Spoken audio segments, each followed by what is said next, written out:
Hello, hello. Welcome to Inklings, a weekly energy show connecting you to your intuitive guidance system. And today we're talking all about how to do less and accomplish more. This is a fun topic that has been around for quite some time and one that was very much present in the yoga world as I was there. And I want to share with you the tips that I've gathered over the years, what I'm sharing with my clients this week as they are finding that they are caught in the midst of a lot to do.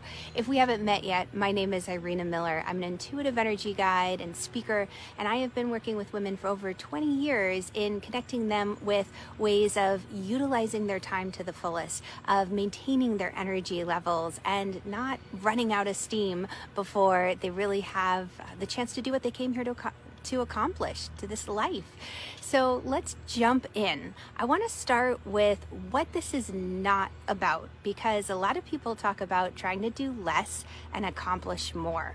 Now, this is not about trying to squeeze a long to-do list into 4 hours. It's not about hiring a huge team of helpers to try to delegate the work.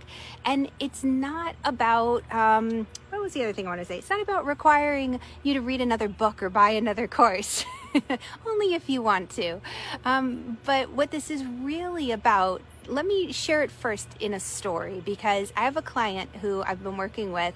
She's an amazing, adventurous traveler. She just took a great leap of faith, and she is transitioning her business from being a wonderful behind-the-scenes integrator into stepping into the spotlight and building her own presence online as the creator. And she's got a lot of ideas coming to her. She's a visionary entrepreneur, and she's ready to take the world by storm. She's got some incredible ideas that are coming through, but life is busy. She has a small child. She is also in the midst of buying a home and renovating it.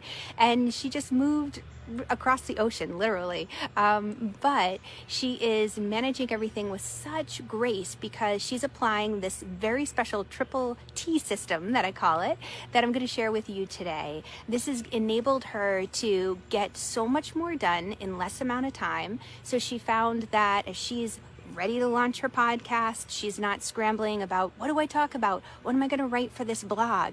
But she does these 3 steps, and she shared with me that just this past weekend she did it, and she wrote 3 blog posts in one night. She got her idea for a podcast. She was at her new home renovating, and she drove back to the place where they were staying. And not only did she do all that work at the place they were renovating her new home, but when she got to the place where they were staying, she recorded 2 more videos. And this all comes from like 5 to 10 minutes of a stepping away. So let's talk about the first T. The first T is time out. I call this time out because if you can simply carve out 5 minutes in a day to step away from the noise, kind of like that old Calgon commercial, take me away, the bubble bath. Take 5 minutes for yourself, whether it's sitting in a dark closet, it's coming outside into the backyard. For my client, she lives near the ocean, so it was sitting and listening to the sounds of the waves. But it was taking that time out to step away from the noise and to unplug from everything that was demanding her attention. The second thing is to tune in.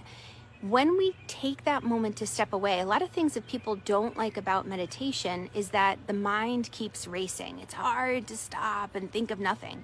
Well, number one, meditation is definitely not meant to empty your mind or think of nothing. That would be harmful.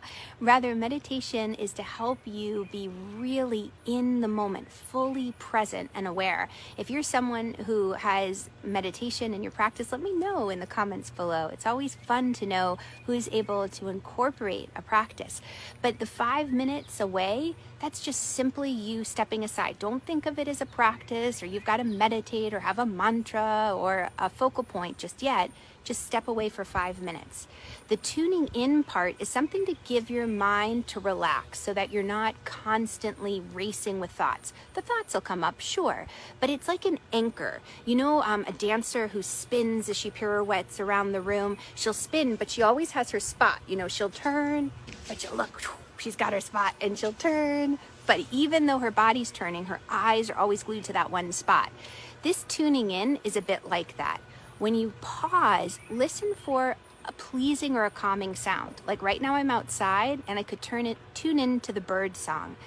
Inside, sometimes it's just the sound of the air coming out of the vent, or maybe it's cars rushing by, or water, like my client who lives near the waves. So in that situation, what you can do is you can offer yourself the opportunity to relax and just simply listen to the sound. That calms the mind and it allows you to become more receptive for all these intuitive ideas that are coming in. And maybe you've even had some ideas, but you're wondering, how do I implement this? How do I put it into play? So what I did before coming on to do this live was I took time. I sat and I said, okay, how can I best express my system in a way that will be easy to take away for people to understand? And that's how those 3 T's came to be. The time out, the tune in, find noise that's just pleasing, that you can listen to. It's like a spot, something to keep you anchored and present in the moment. And then finally, after those 5 minutes are up, take notes, capture those ideas right away, because they have a tendency, ideas, to be very fleeting. You have a good idea and then you're like, oh no, what was that idea? Because essentially what you're doing is you're taking some time and space to connect to your spirit, to connect to universal energy, and to say, okay, dear God, please help me. Which direction do I go in? There's a wonderful prayer that I like to say at the beginning of the day. May God go before me and show me the way. May angels protect me throughout the day. And that's just a simple one to really set the tone for the day, saying, okay, God, here I am. I'm ready to be an instrument of peace. How and where should I show up? What ideas are coming in? Which one should I pay attention to? How do I take action on them in order to move forward towards these big dreams and goals? So if you have big dreams and goals, know that I love to help everyone along that journey. And if you're looking for some more tips and tricks to utilize everything that's around you to tune into essentially the ideas, how to maintain your energy so you don't feel drained at the end of the day, make sure you click the link. I've got lots of fun things my energy bot can connect you with, and even in my group. So thank you for joining me live, and I will catch y'all on the flip side. Bye guys.